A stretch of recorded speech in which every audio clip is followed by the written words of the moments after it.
February Blue Trails Guide webinar series.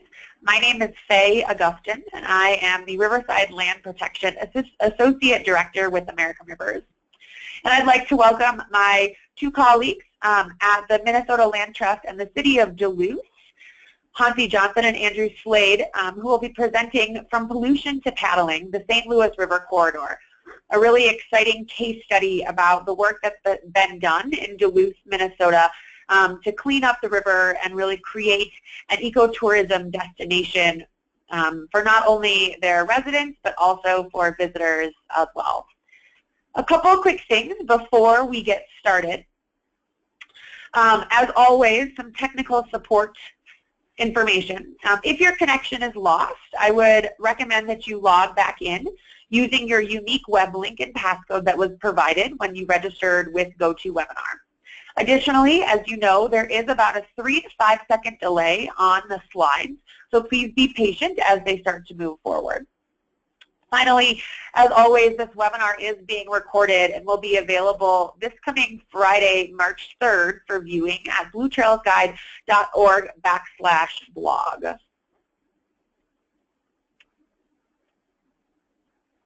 And then finally, to ask a question, we encourage lots of dialogue back and forth, questions and answers between our panelists as well as you all in the audience.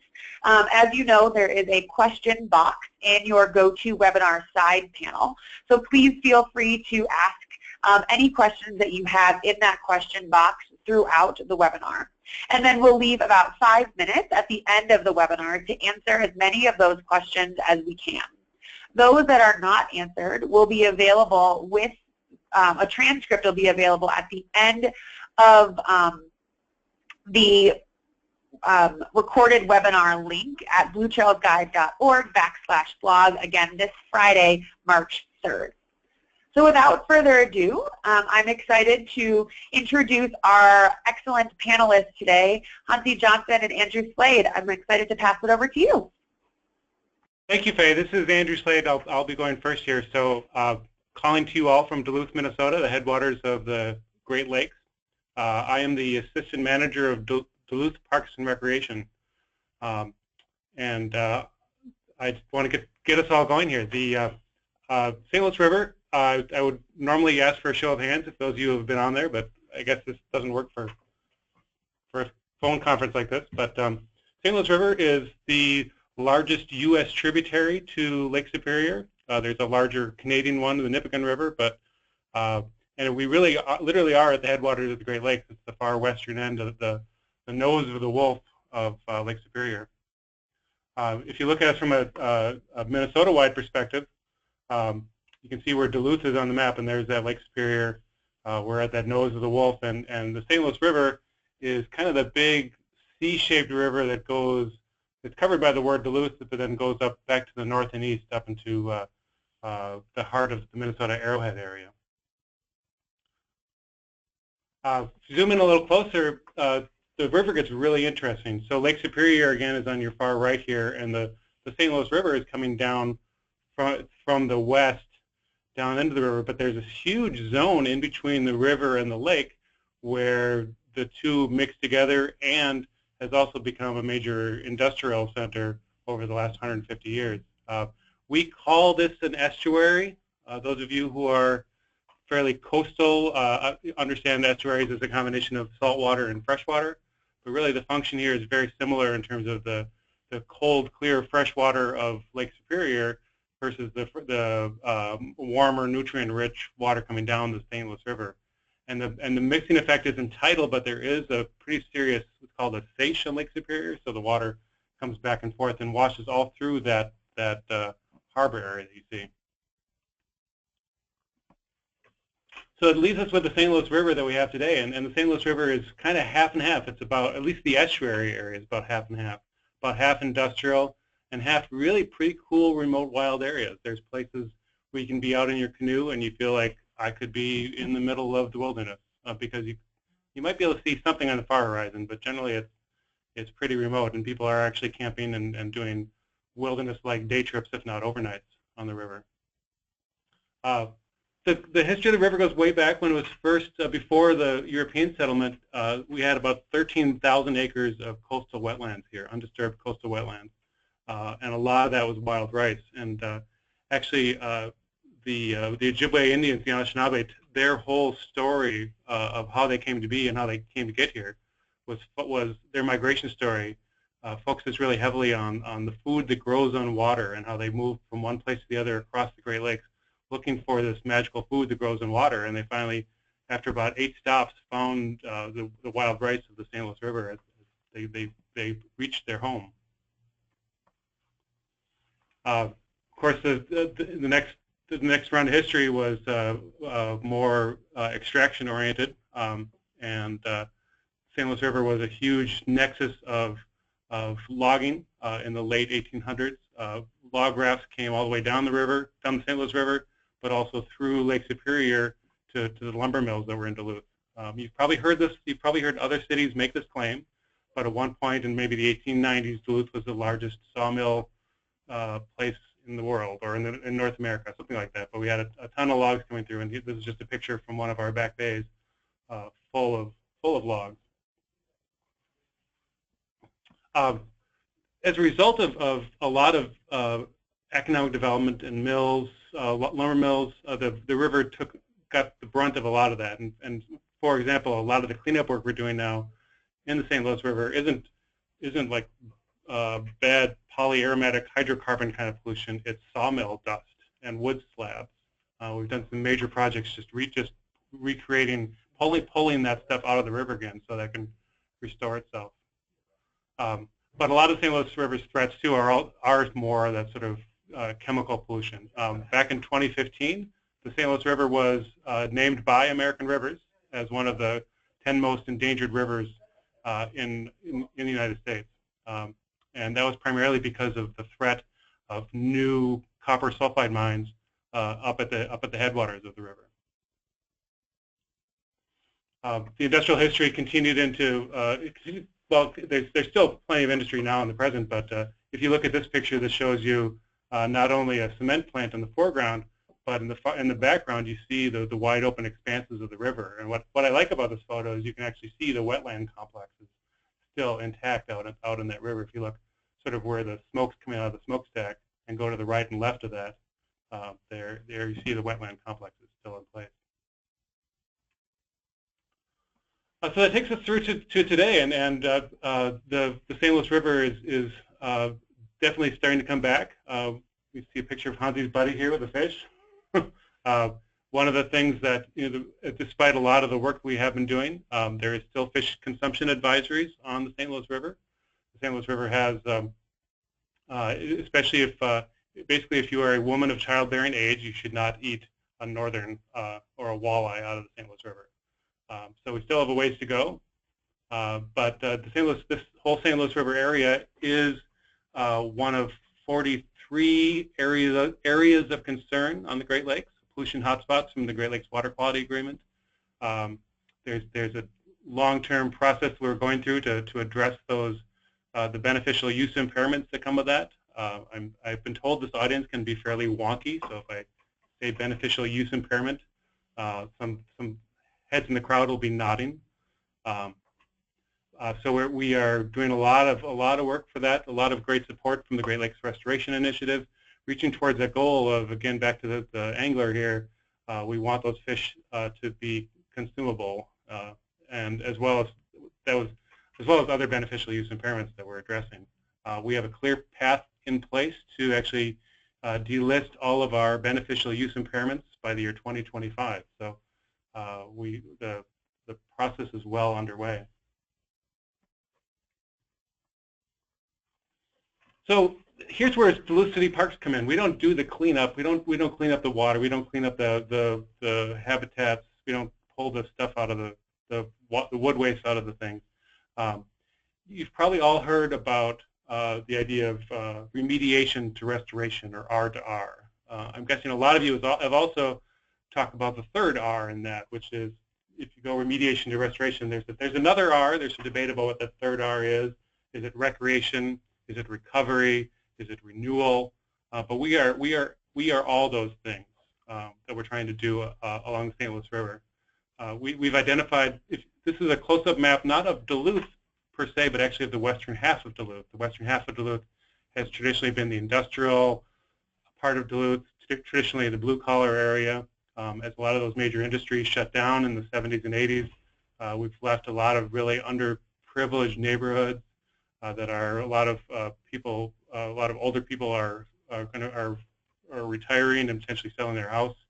So it's definitely a neighborhood, set of neighborhoods really that's in on the edge of pretty dramatic transition.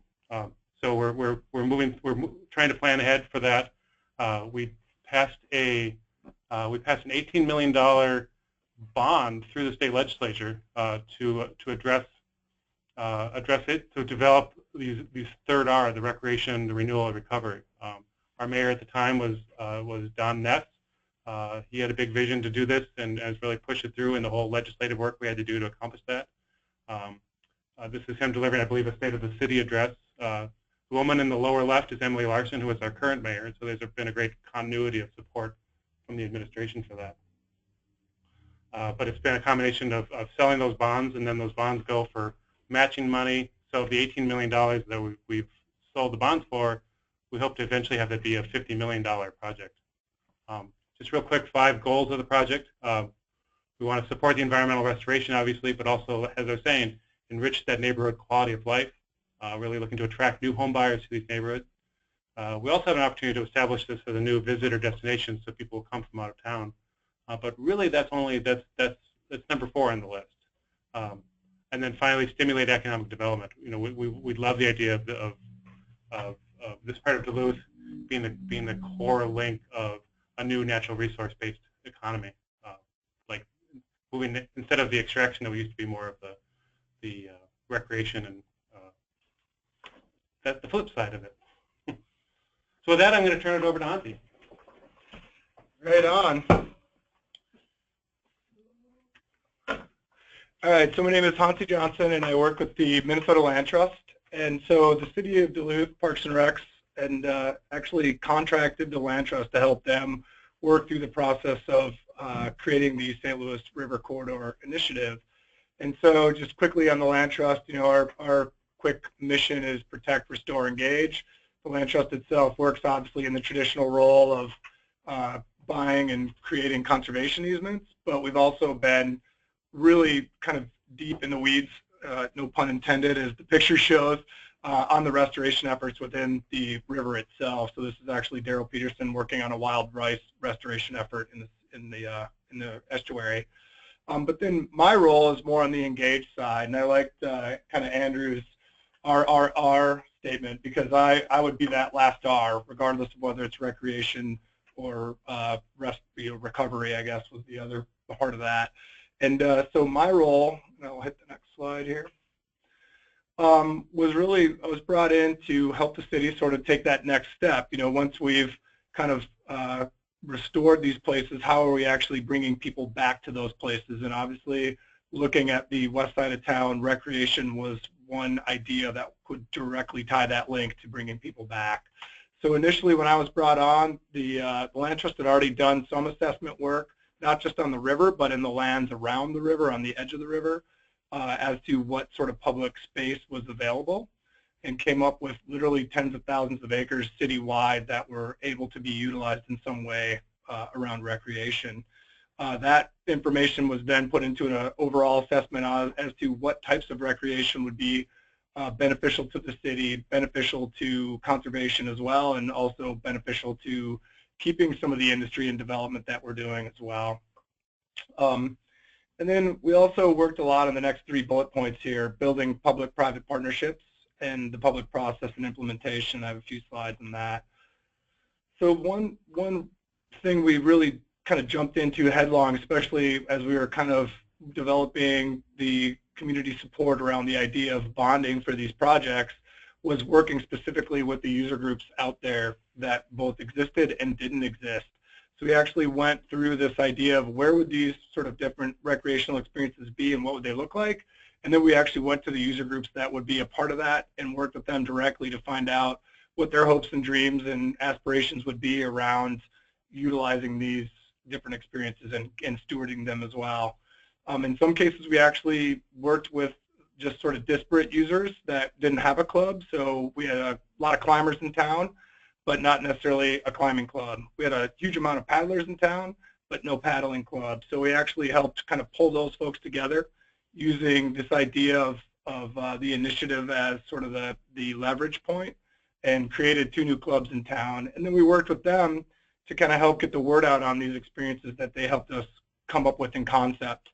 So the climbers were a great example in the fact that they actually went door to door to work on their project and really kind of stumped out there to start working with the neighborhoods around their project.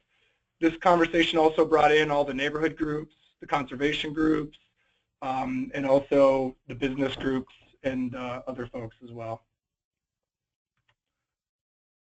So we also worked in just the idea of the public process in planning as well, and more public outreach and actually planning these actual experiences.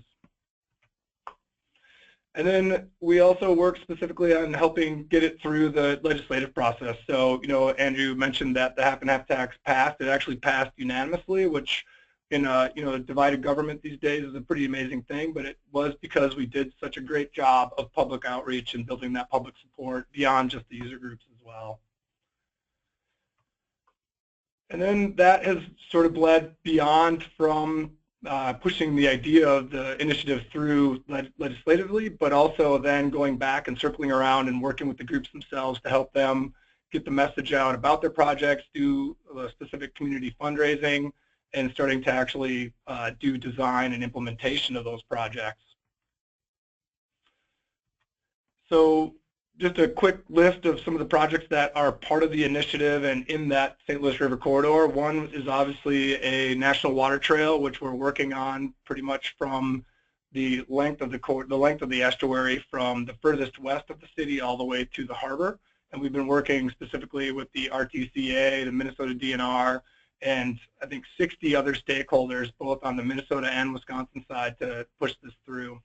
And we are just at the point where we finished our master plan and are now about to apply for the designation. Another spot that we actually have on the west side in the corridor itself is actually Spirit Mountain Recreation Area, which is a true recreation area. It has a ski hill, it has a mountain bike park at it as well, but it's also the site of a Nordic center that we're looking at putting in with snowmaking and lighted trails, because there isn't a noted Nordic center on the west side of the city. We are also working on both a mountain bike trail system that goes the length of the city. This sort of gives you an idea of the whole city. You can see the river on the left side of the slide.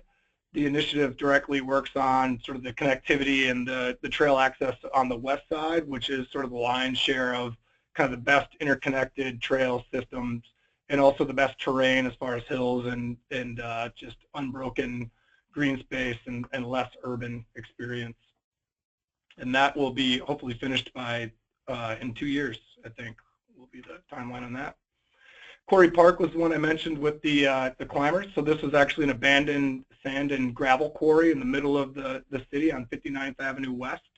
It was an unofficial place where the climbers have been climbing since the 1970s, but it was half owned by a cemetery next door and also half county tax forfeit land. So we worked with the climbers to both acquire the property, but also to put in some ice farming infrastructure to create kind of facilitated ice climbing experience, but also worked to put in an ADA accessible trail to allow all folks to walk into the quarry and check it out. And I think this is one of the better examples of some of the old industrial sites that we've been working on and turning into recreation amenities and improving the quality of life in the city.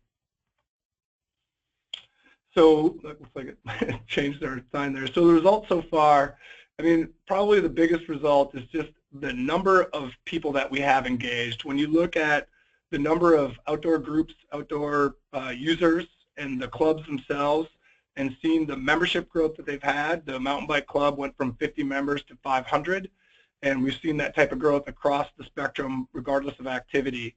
But they're also showing up at public meetings, they're getting involved, and they're connecting to the neighborhoods and the areas on the west side of town and along the river, and creating a really great public dialogue, which is kind of happening not just at that local public level, it's happening in the press as well.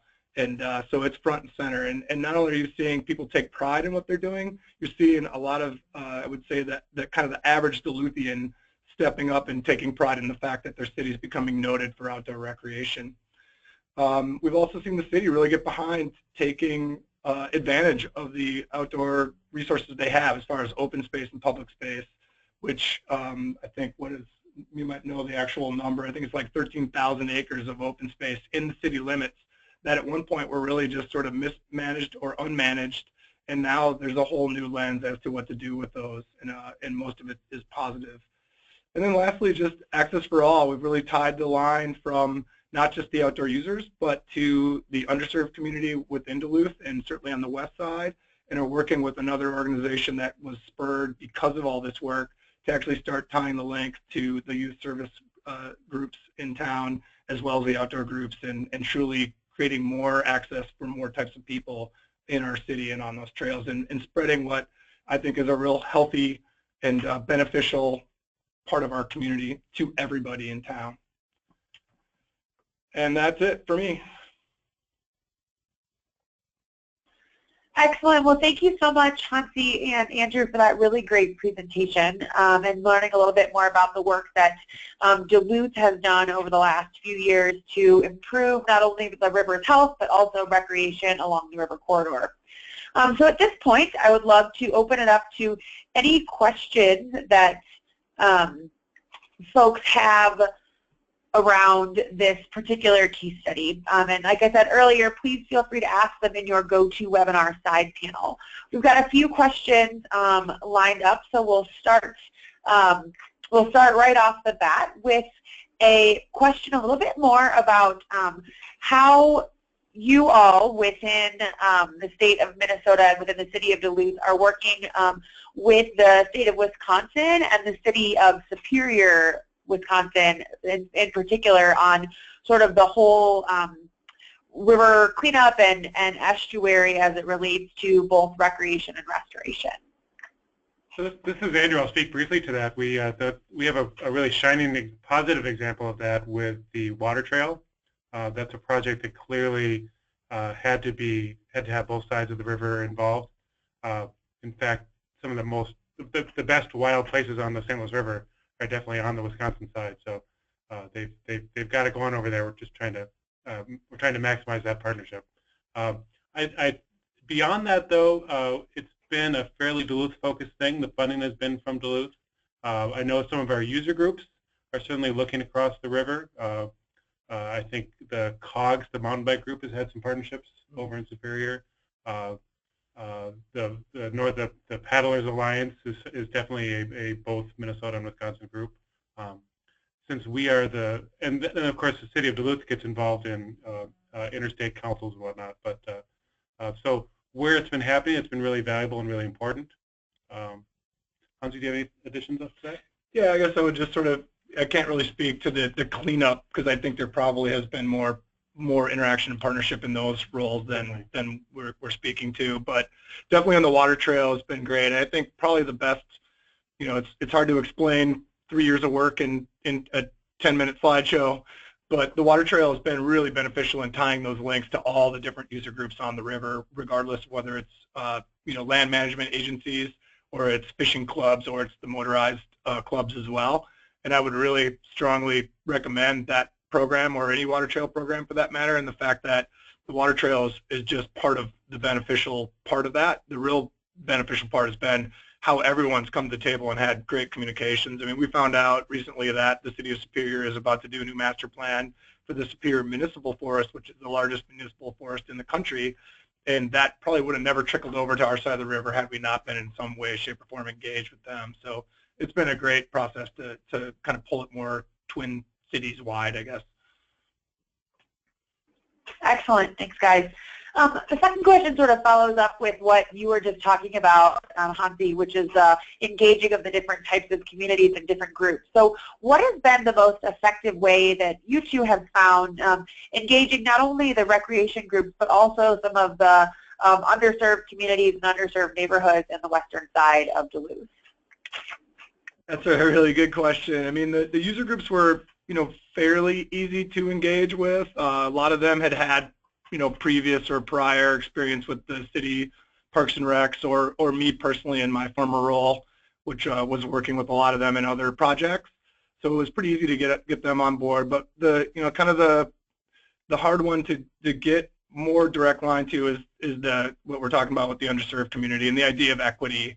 And so, we really took the time we started a group called the Adventure Gap Group, where we actually just pulled all the user groups as far as the outdoor, the bikers and the hikers and the skiers together.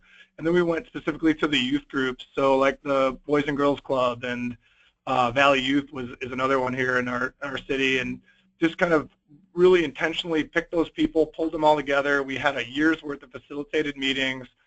Basically it was lunch that one of the local foundations stepped up and paid for. And we just started a really healthy dialogue about how we could start to work together and really kind of leverage the youth groups to help us kind of start working with the community as a whole that most of the outdoor groups are not working within or don't have exposure to. And so that has sort of bled from there up to a grant that came through the Northland Foundation and also the YMCA to have a full-time staff person to create another organization which now is more formal, and it's actually called Youth Outdoors. And that group now has a full-time staff person who's coordinating a schedule of events through both the youth groups as sort of providing the kids in the audience, and then the outdoor groups is providing the expertise and the experiences, and is also working with industry as far as the outdoor industry to create a gear library, which is actually one of the barriers to entry, obviously, to getting these kids outside and sort of tying those things together. So this coordinator has been crucial, but we're very early in that whole process. And at this point, I can't tell you how effective or ineffective it's been because we are literally just starting, but it's a tough nut to crack, but we're trying. I would just add, this is Andrew again, I would just add that the change of mayor really made a difference. Not that the previous mayor was against this, but Mayor Larson is strongly supportive of addressing equity issues. And so that has really trickled down really quickly into City Hall and into the Parks Department and into our partners. People are fully supportive of what she wants to see happen. So it makes a big difference. Excellent. Thanks, guys. I think the last question that I've got, again, is about gathered community support, and it might be a little bit of a longer-winded answer, but what was the most effective way that you found to gather both community and legislative support for the bond initiative that's really spurred a lot of the work that you guys have been able to do along the St. Louis River and in the western area of Duluth? Go ahead. That is a big one. It's before my time, so. Yeah, so I think one thing that we didn't really speak to is the fact that, Duluth has had this tax before. Actually, we call it the half and half tax, but this bonded idea of bonding and reinvesting before.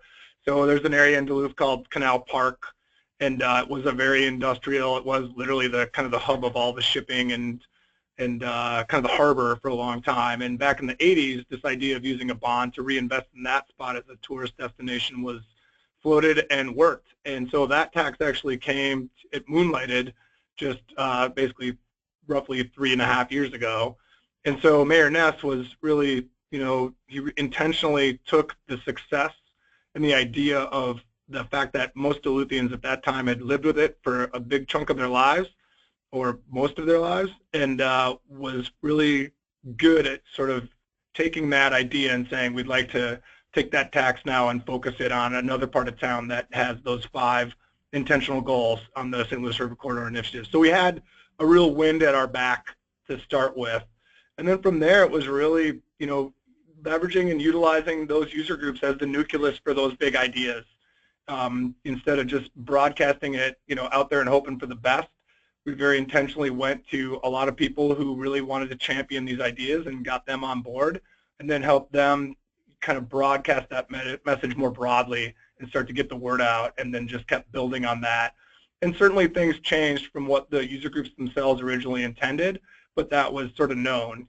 Their dreams weren't necessarily always the best for the outcome. So we needed to make sure that those things broadened to include all Duluthians, and especially on that side of town. So it was a very morphing and changing process, but it was a really rewarding one, and I'm really impressed with what we've done with it.